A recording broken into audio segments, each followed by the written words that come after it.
Buenos días, tardes, buenas noches. Hoy dialogamos con Carlos Mendoza Potelá, economista y experto en petróleo, sobre el modelo gerencial de PDVSA, Petróleos de Venezuela, Sociedad Anónima, la situación de la industria petrolera que hoy vive, la caída de la producción de petróleo, consiguientemente la caída de su capacidad generadora de excedentes que han sido fundamentales para la economía nacional de Venezuela los últimos 100 años, y la corrupción en PDVSA, la estatal petrolera, que ha provocado la caída del ministro del área.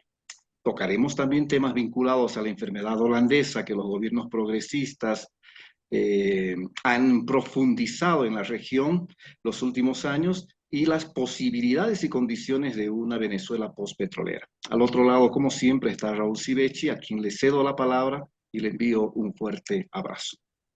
Buenos días, Mirko. Buenos días, Carlos Mendoza. Bueno, Venezuela ya tiene un siglo de petróleo. La producción ha hecho una U invertida, o sea, estamos en el mismo nivel que hace un siglo de explotación petrolera, de extracción de petróleo, pero en este siglo se ha consolidado, por un lado, una cultura que ustedes llaman rentismo, el rentismo petrolero, y por otro lado, en los últimos 15, 20 años ha habido una caída estrepitosa. La primera parte de mi pregunta sería, ¿qué beneficios o qué perjuicios ha provocado el rentismo petrolero a lo largo de este siglo y en las últimas décadas particularmente?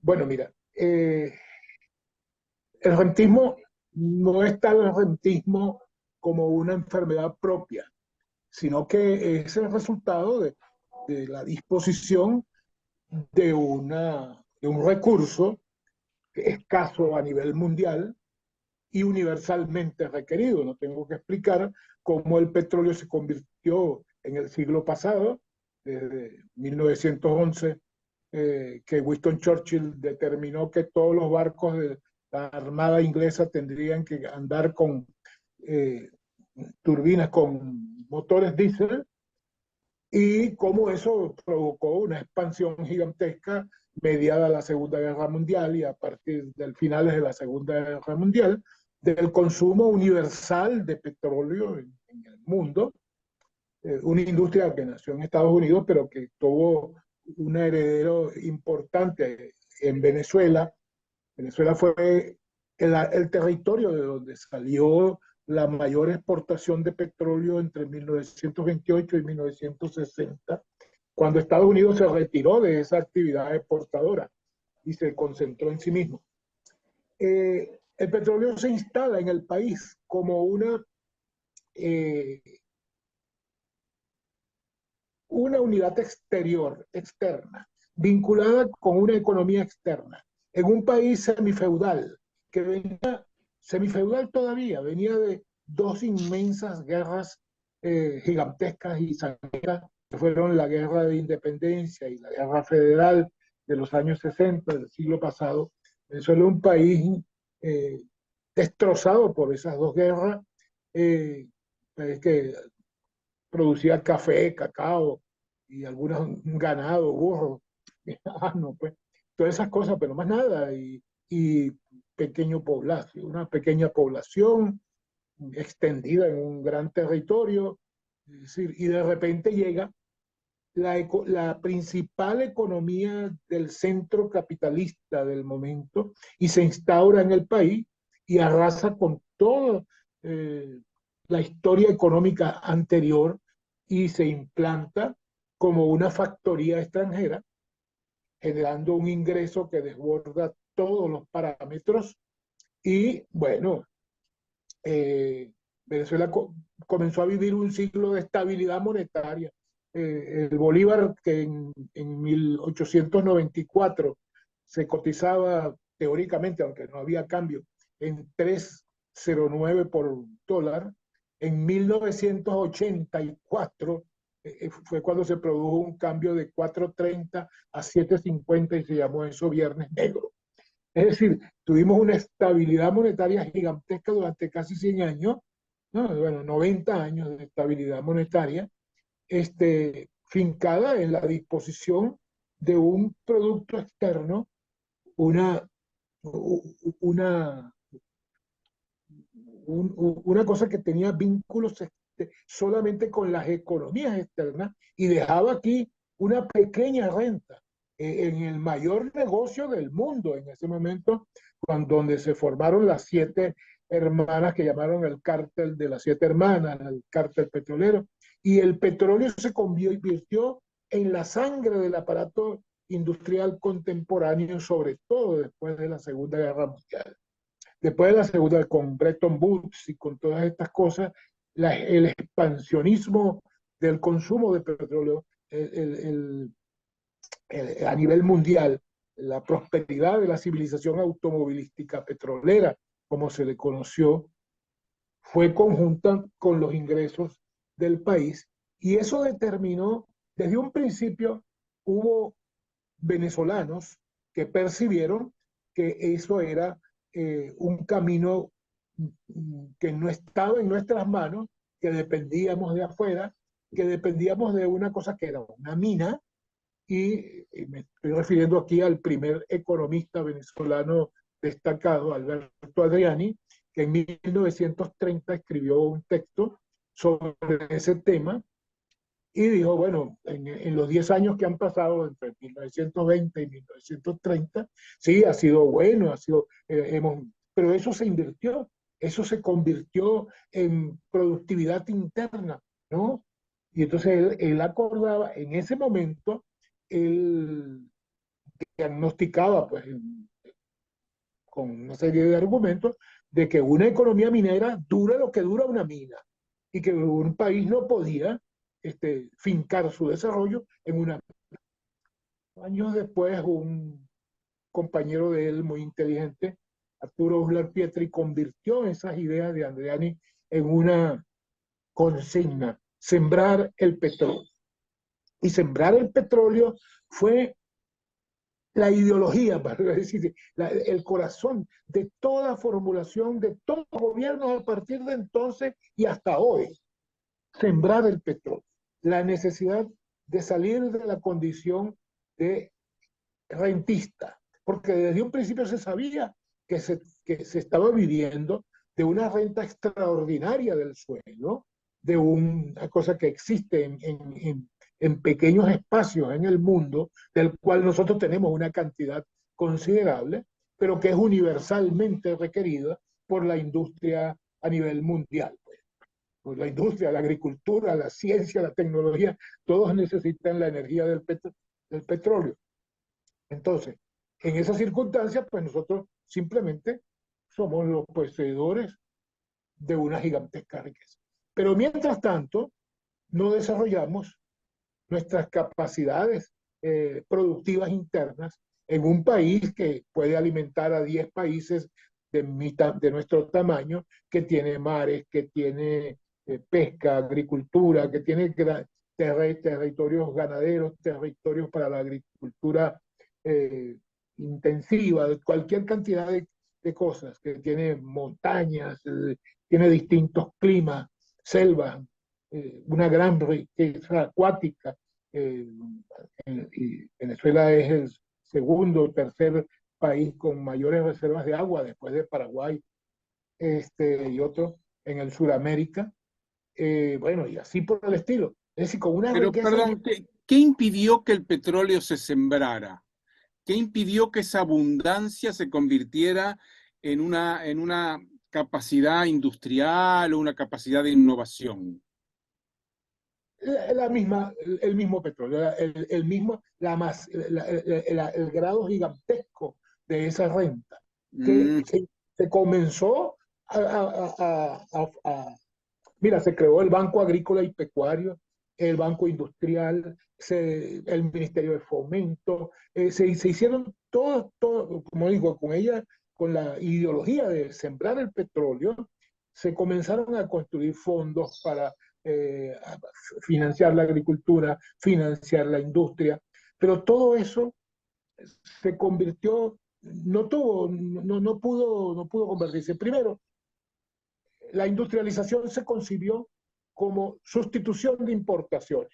Claro. Entonces, ¿qué pasó? Sustitución de importaciones. La General Motors de Detroit se convirtió en General Motors de Venezuela. La Ford Motor Company se convirtió en Ford Motor Company de Venezuela. La Toyota de Japón se convirtió en Toyota de Venezuela. La Volkswagen de Alemania.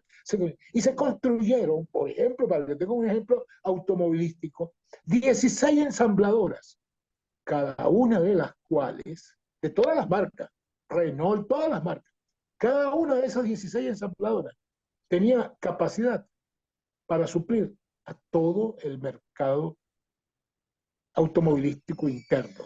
Es decir, que a punta de dinero, o sea, a regalazos, como decimos nosotros, bueno, yo monto aquí y le pago a Toyota y bueno, y Toyota podría producir todos los carros, pero tiene que competir también. Entonces, bueno, eso produjo un capitalismo rentístico, como lo llama Asdrúbal Batista, muy peculiar, en donde el costo del tipo de cambio venezolano era tal que cuando tú salías de Venezuela, todo te parecía barato. Por ejemplo, en esa materia automovilística, te voy a poner un ejemplo.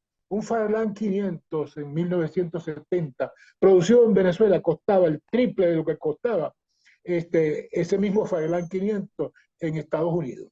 Entonces, ¿qué tenía que hacer el gobierno?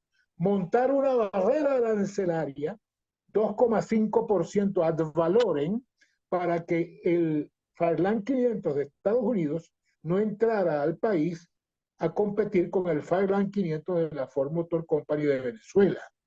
Bueno, y entonces se crea esa estructura. Bueno, además de eso, te pongo el ejemplo automovilístico, pero te puedo poner el ejemplo de la avena Quaker de Venezuela, de la Cornflakes de Venezuela, de la Pepsi Cola y de la Coca-Cola de Venezuela, de todas las industrias. Además, una industria con capacidad instalada muy superior a lo que se utilizaría.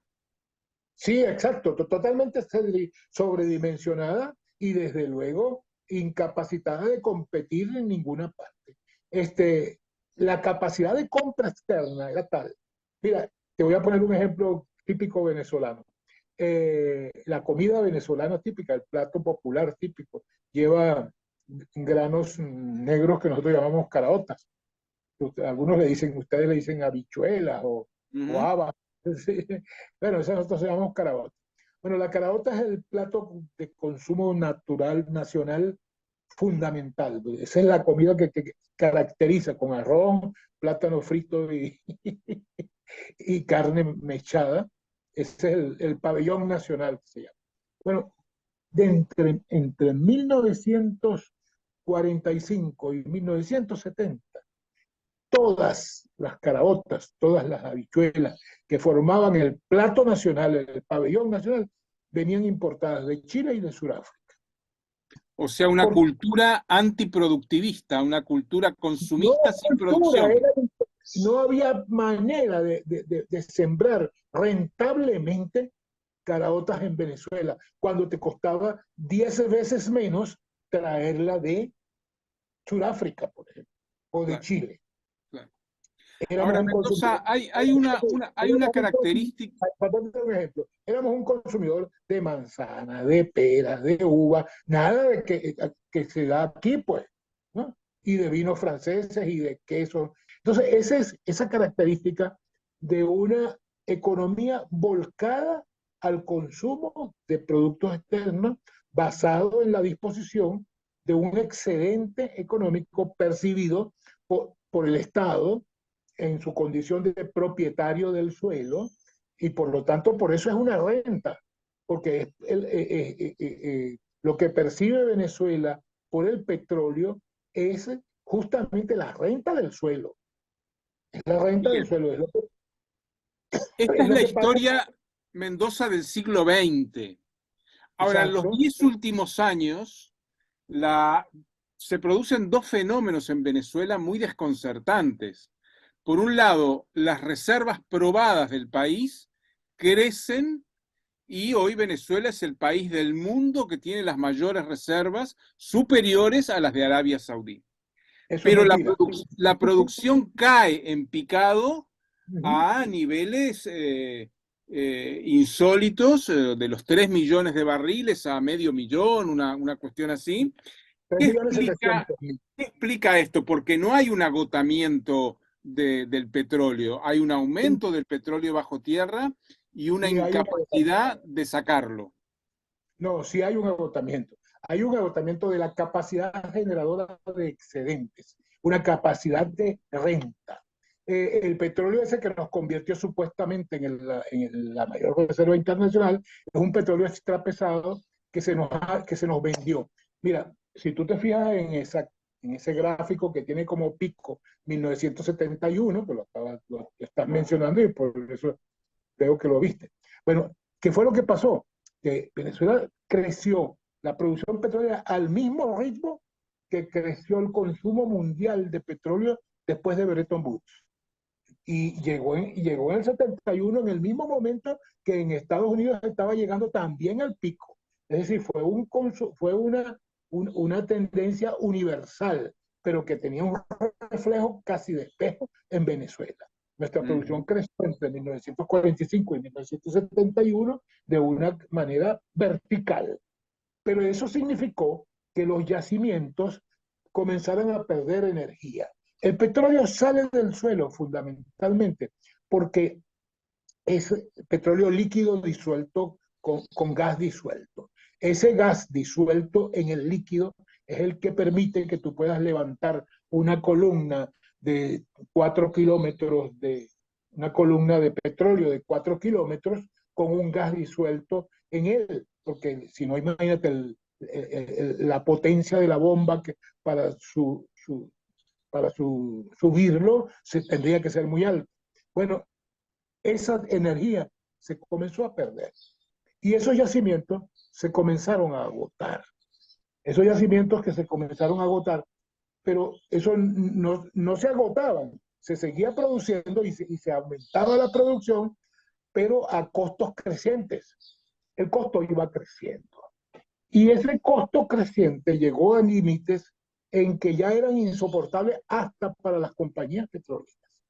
Y las compañías petroleras ya estaban en los años 70, bueno, ahí hay un conflicto internacional, la crisis energética, eh, la Guerra Fría, la Unión Soviética con pactos en África y en el Medio Oriente, etcétera. Todo un conjunto de cosas que no tenemos tiempo de hablar ahorita, pero que coincide con la circunstancia de que la energía de los yacimientos venezolanos se está acabando. Y entonces coincide también con un momento en que la geopolítica norteamericana dice, bueno, esto tenemos que buscarle una salida para evitar que sea una salida peligrosa, una salida que pueda explotar, por ejemplo, en el Medio Oriente con un nacionalismo extremo, etc. El consumo en los Estados Unidos también estaba viendo agotarse su propia, su propia energía, y se veía a sí mismo cada vez más dependiente de los suministros externos. Todo eso coincide con Venezuela en 1971, que es el pico. Ahí comienza, de ese pico comienza, no solamente por mala gerencia, sino por tantos años de explotación, los, los yacimientos petroleros venezolanos comenzaron a perder energía, comenzaron a perder capacidad de generación de excedentes, se comenzaron a incurrir en más costos y en menos rentabilidad, en menos capacidad de generadora de excedentes. O sea, el costo de extracción aumenta. Hoy creo que es con más del 80% según los datos del costo final y por lo tanto la rentabilidad es mucho menor. Ahí hay un tema estructural de fondo. Pero ¿qué pasó en la última década? ¿Qué problemas de gestión hubo? No, es que comienza en los 70, comienza allí y eso se agudiza. Y la geoestrategia del mundo sabe que en Venezuela hay una acumulación gigantesca de petróleos extrapesados al norte del Orinoco, que es la faja petrolífera del Orinoco, la llaman ahora, y entonces en los años 70 nos las comenzaron a vender. Y nos vendieron también una nacionalización. ¿Por qué nos vendieron la nacionalización? Ellos diseñaron la nacionalización petrolera venezolana y la propulsaron. Entre 1971 y 1974 visitaron al país los mayores dirigentes petroleros y políticos norteamericanos y del cártel petrolero internacional. El secretario de Energía, el secretario de Estado, el jefe de la Shell, el jefe de la Standard Oil, todo. ¿Y sabes qué venían a hacer? A venderle a Venezuela la necesidad de que ellos tenían de nacionalizar el petróleo venezolano y de meterle el diente a ese inmenso yacimiento que es el que supuestamente nos convierte en el primer país petrolero del mundo, pero que es mentira. Porque ahí hay un problema que es la diferencia entre la cantidad de petróleo en bruto y las reservas petroleras reales. Las reservas petroleras no es un concepto que tiene que ver con la cantidad de petróleo que hay en el yacimiento, sino con la factibilidad económica de su explotación. Claro. Y en la faja del Orinoco está, bueno, es una cosa maravillosa. Imagínate tú que en el mundo hace 80 millones de años, el 15% de la vida que había sobre el planeta estaba al norte de lo que hoy es el Orinoco. Bueno, una cosa increíble. Pero eso es claro, de los récords Guinness, cualquier cosa de esa. Pero económicamente no tiene tal significado. Entonces, Venezuela, por ejemplo, en los últimos años, desde los años 90, 80, 90, se dedicó fundamentalmente a eso y abandonó los campos convencionales que habían nutrido la producción durante los 80 años anteriores. Porque, ¿cómo que los abandonó? Son 35.000 pozos en capacidad de producir, de los cuales más o menos unos 18.000 se dejaron de mantener. ¿Cómo se dejaron de mantener? Bueno, porque un pozo viejo necesita permanentemente la inyección de gas. Es lo que llaman recuperación secundaria ampliada, enhanced recovery. Entonces se inyecta, se reperfora, se reparan sus tareas, pero resulta que es una producción pequeña en miles de pozos. Entonces, nuestros estrategas andaban buscando pocos pozos con capacidad de producir 2.000, 1.500 barriles diarios. Entonces, para ponerte un ejemplo de una industria muy vieja, piensa nada más en los Estados Unidos. Estados Unidos tiene 500.000 pozos perforados y el promedio de producción por pozo, más de 500.000, es 7 barriles, 8 barriles. Entonces, claro, desde 1865 67 por ahí, está produciendo petróleo, pero con una estructura económica que ha permitido que hasta un pozo que produce 2 barriles diarios, ¿no?, que pertenece a un señor que tiene un terreno de 1 hectárea y tiene 2 pozos en su territorio y recoge un balde, un barril y lo va metiendo en un camioncito que tiene y después lo lleva a un centro de acopio. Imagínate semejante estructura. Como la vaca lechera. Exacto. Exactamente, yo estuve en un campo lechero y es igualito. En un campo lechero donde hay una fábrica de queso y un productor de ganado que tiene 100 cabezas de ganado, tiene unos bidones que la fábrica de queso le suministra y pasa todas las mañanas recorriendo los bidones. Él ordeña de noche, de la madrugada, y a las 10 de la mañana pasa el fabricante de queso. Bueno, idéntico así funciona la mayor parte de la producción norteamericana. Claro, después vino el fracking y otras cosas y otros yacimientos, pero esa evolución fue la que tuvimos nosotros también. 35.000 pozos, muchísimo más productivos que los 500.000 de los Estados Unidos, y por eso teníamos ese nivel de producción. Entonces, ¿qué pasa? ¿Qué es lo que ha pasado? Porque yo estoy consciente que tu pregunta es la última década. En la última década se agudiza justamente, precisamente por intensificar la búsqueda de nuevo petróleo, del nuevo petróleo de la faja. ¿Ah? El gigante, toda esa masa que se acumuló hace 80 millones de años al norte del Orinoco. Hay un escritor colombiano, un geólogo colombiano, que yo le voy a mandar el artículo de él, que es muy bueno sobre eso, porque describe eso de una manera muy vívida. Bueno, lo cierto del caso es que esa ilusión no se dio. Esa ilusión no se cumple porque son sueños sobre una masa de cosas. Yo le pregunto, nosotros tenemos aquí frente a Caracas un cerro, y entonces, claro, y forma parte. Le digo, ¿tú sabes cuántas millones de toneladas de hierro, de mineral de hierro hay allí? ¿Y usted cree que somos ricos? Ah, tú te vas a comer el cerro que separa Caracas del Mar Caribe. Te lo vas a comer completico y tendrías acceso directo a la playa, eliminando un cerro. Tú vas a comer, o por allá, el Pichincha o cualquiera de esos cerros, de esos montes, están llenos de hierro, de mineral de hierro. Tú quieres convertir a Ecuador en el principal productor de hierro del mundo, lo puedes hacer. Lo único que tienes que agarrar todas las cumbres de, y convertirlas en acero, ¿no? Y llenar el país de siderúrgica. Eso es inviable, pues, ¿no? Bueno, lo mismo pasa con el petróleo. Hay cosas que tienen límites y los límites los da el mercado y los límites los dan los precios.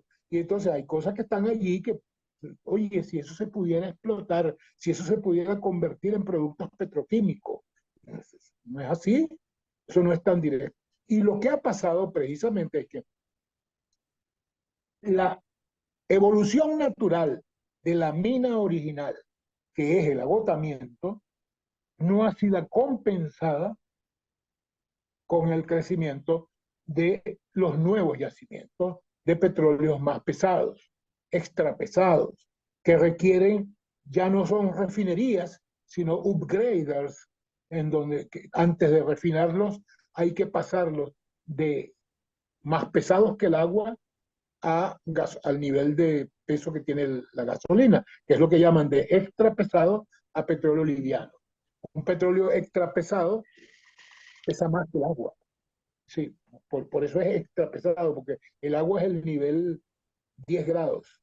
Y un petróleo que pesa de 9, 8 grados, en esa escala inversa del American Petroleum Institute, es porque tiene un peso específico mayor que el agua y se hunde en el agua. Y los Pero no solamente. costos, y los costos lo Mirko, te encarecen. paso la palabra porque tú tenías algunas preguntas para el profesor Mendoza. Profesor, en esta misma línea de su respuesta, es decir, se descuida la producción petrolera de las áreas tradicionales en busca de un sueño, de una ilusión, que es la franja, la costa del Orinoco, y es ahí donde se pierde, y hay este decrecimiento que usted explica como parte de la crisis de la industria petrolera. Entonces, además habla de los costos, ¿verdad? Los costos se han encarecido y lo que hacen inviable este tipo de producción petrolera que las transnacionales terminaron por imponer a la opinión pública venezolana y a sus élites gobernantes. Sí, es así. Eso es lo que yo digo en mi trabajo. Aquí se impuso la nacionalización y la faja. La nacionalización fue diseñada. Bueno, diseñada. ¿Qué pasa? Venezuela en 1943 otorgó concesiones por 40 años. Esas concesiones vencían en el 83, pero en los años 70, en medio de la crisis energética y la guerra del Yom Kippur y del Ramadán y todas estas cosas que pasaron, y la República Árabe Unida y Saddam Hussein, todas estas cosas que estaban revolviendo, y el Shah, y que estaban revolviendo al Medio Oriente, el principal mercado petrolero del mundo, las compañías petroleras y me imagino que no las compañías, sino solamente el centro geopolítico del mundo, andaba buscando una vuelta, y la vuelta era Venezuela. Porque el otro mundo donde hay petróleo parecido al de Venezuela, Canadá, no es tan, bueno, también lo desarrollaron, pero el tercero era la Unión Soviética, donde hay una ubicación parecida a la faja, que nunca la han mencionado, por cierto, ni la han desarrollado. Pero lo cierto del caso es que ahí comenzaron a vender la faja y la nacionalización. Y la nacionalización, a partir de 1986, comenzaron a formular planes, proyectos de duplicar y hasta triplicar la producción venezolana. hasta de 4, 6, hasta 8 millones de planes. Yo tengo ahí los gráficos en los materiales que les envié, donde están todos los planes que se han hecho cada año de aumentar la producción, que venía cayendo a 4 millones, a 6 millones, a 7 millones.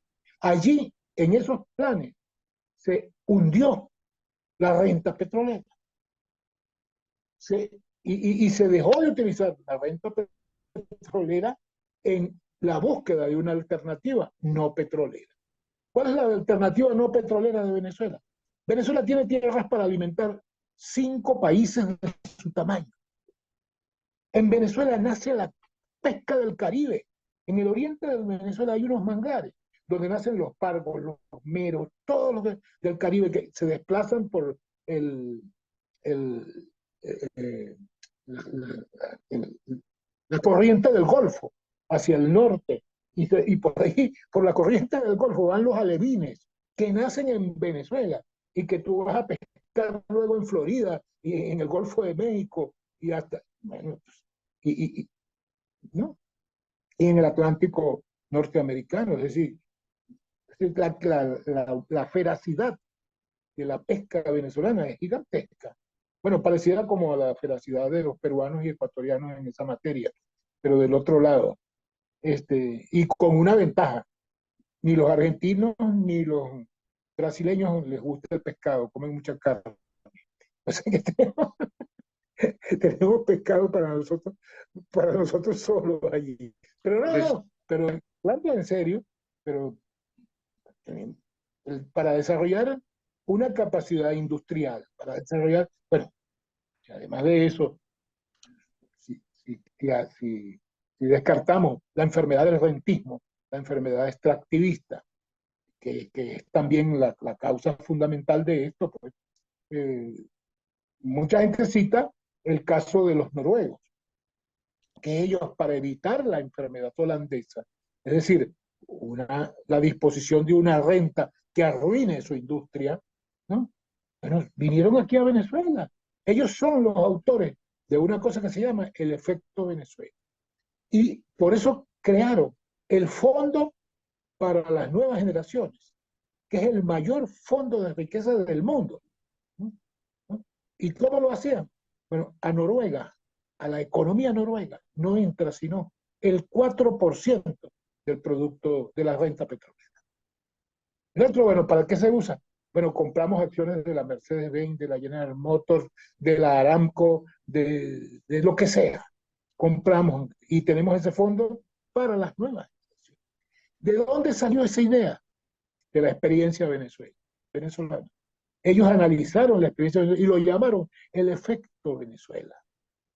Pero eso también se podía aplicar, me decía un venezolano, a los españoles y los portugueses, y se podría llamar el efecto Potosí. Porque los españoles y los portugueses disfrutaron del oro y la plata de América y no se desarrollaron. Y llegaron al siglo XX como 2 países medianos ahí, no llegaron como los países más ricos del mundo, que llegaron a ser. ¿Para qué les sirvió el oro y la plata de América? Para pulir sus heráldicas y estas cosas, y disfrutar de las sedas holandesas y de las máquinas inglesas y de los vinos franceses, pero no se desarrollaron. Correcto. Profesor, la otra parte del problema y de la crisis y del colapso de la industria venezolana tiene que ver con la corrupción. Sí. Flor Antonio Singer, en un análisis sobre la corrupción en Venezuela, dice que esta huele a petróleo. En marzo de este año, le hago recuerdo, cae Tarek El Aissami, ministro de Petróleo de Venezuela, por la corrupción en PDVSA. Se habló de varias detenciones vinculadas al desmantelamiento de una red delictiva, en el tema de la comercialización de crudo. Según un diario chavista, Últimas Noticias, este manejo corrupto generó una pérdida de 5.000 millones de dólares. Una cifra astronómica para un país en crisis, profesor. ¿Qué opina sobre este tema? Bueno, que ese es el último capítulo de un proceso que tiene 100 años. Eso siempre ha sucedido. Lo que pasa es que está sucediendo en condiciones dramáticas. Antes sucedía en condiciones expansivas. Ahora, y bueno, y todas las riquezas privadas que hay en Venezuela, todo el crecimiento gigantesco de Caracas y de Maracaibo, se basa en el aprovechamiento particular de la renta por el capitalismo venezolano. Y es un capitalismo rentístico, precisamente, un desarrollo que se basa en una renta que se apropia privadamente, no solamente por mecanismos corruptos, también por mecanismos institucionales como los fondos de inversiones o los ministerios dedicados a eso, pues a regalar dinero de la renta para, para, para crear, para construir casas o carreteras. O sea, es decir, es el rentismo efectivo. Ahora este es un rentismo que además de rentismo es delincuencial, pero no es nuevo. Eso sucedió en cada uno de esos proyectos que se hicieron aquí todos estos años, pero sobre todo, claro, en los últimos años, un proyecto que iba a unir de punta a punta Venezuela, el centro de Venezuela, de este a oeste, unos 1000 kilómetros de vía férrea que no se construyó. Hay vías alternas de Caracas también, de metrobuses, vías de metro que iban a llegar a 300, 400 kilómetros de Caracas. No, bueno, ahí están los postes y están todas las cosas por donde iban a ir los, por vía aérea, los trenes aéreos, están allí en la salida de Caracas. Y sobre el río Orinoco, bueno, nosotros somos pasto de uno de los pastos de Odebrecht y de los manejos mafiosos de Odebrecht, que se llevaron miles de millones de dólares de aquí de Venezuela.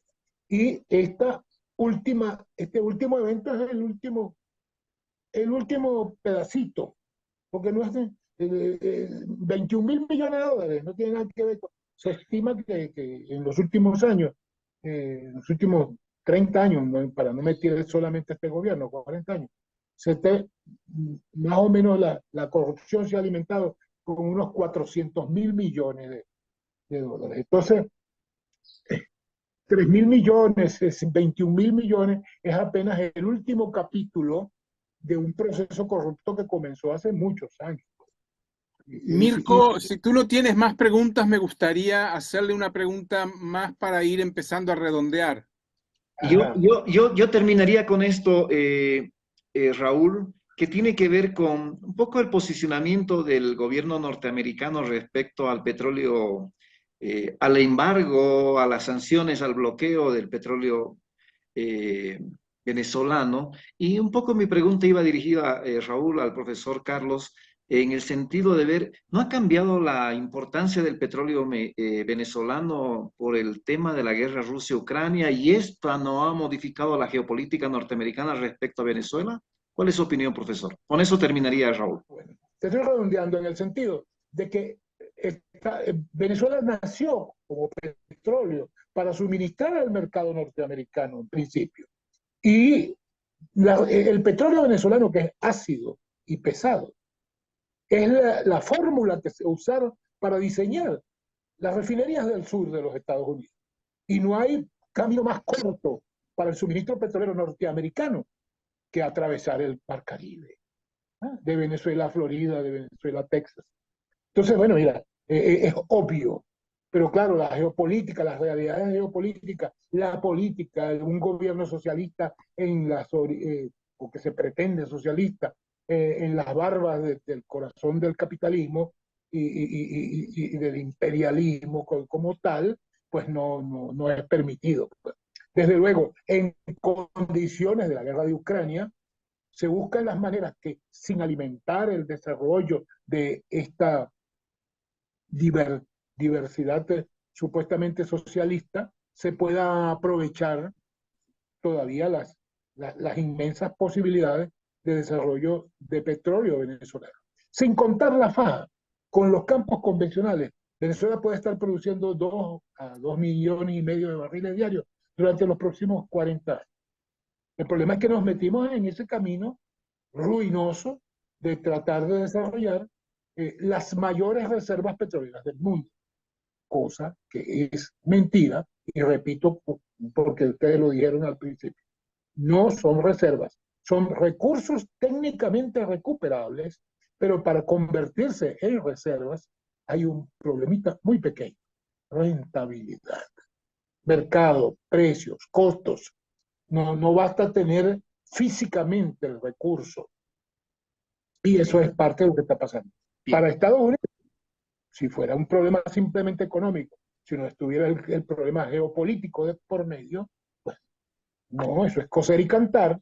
Ahí tenemos el petróleo que necesitamos eternamente. No necesitamos ni fracking, pues ya. Con Venezuela, Estados Unidos no necesita el fracking. Ya. Bien. Si fuera hecho simplemente así, pero la vida no es así. Las relaciones, la geopolítica tiene otros parámetros por medio. Bien, Raúl. Finalmente, profesor Mendoza, se habla mucho a la hora de la crisis de la industria petrolera y de la extracción de petróleo en Venezuela del arco minero como eje de un nuevo proceso de extracción. Ahora, la pregunta es, hay una diversidad importantísima de minerales estratégicos en el subsuelo venezolano, pero ¿no podría repetirse los mismos problemas del rentismo que hubo en el petróleo con el arco minero? Son peores, lo que se va a repetir ahí es peor. Primero, que estamos atentando contra la humanidad. Mire, recuérdese que es el Amazonas no es solamente brasileño, es también peruano y es boliviano y es ecuatoriano, pero la parte del Amazonas colombiano, venezolana, bueno, desaparece. Bueno, ahí estamos atacando el arco minero, lo que está sucediendo en el arco minero, lo que está sucediendo en la cascada, lo que se observa bueno, además es una economía delincuencial, es una economía totalmente subrepticia, escondida, mafiosa, ¿no? Mafiosa desde la oficialidad misma. Ahí no hay ningún control oficial, o sea, oficial independiente del Ejecutivo, quiero decir. Es decir, no hay un control nacional de lo que está pasando allí. Entonces, además de que está pasando, afectando a las comunidades originarias que hacen vida allí, pues a los Yanomami y a todos los indígenas de etnia caribe, guarao, etcétera, que tenemos allí, ¿no? Que es un importante patrimonio humano que tiene Venezuela del Sur y en el Amazonas fundamentalmente. Es nuestro Amazonas, es el Roraima que limita con Brasil, es el mismo. Entonces, bueno, eso es una desgracia. Eso es la desgracia petrolera ampliada. Y ahí no hay posibilidades de desarrollo para la sociedad venezolana.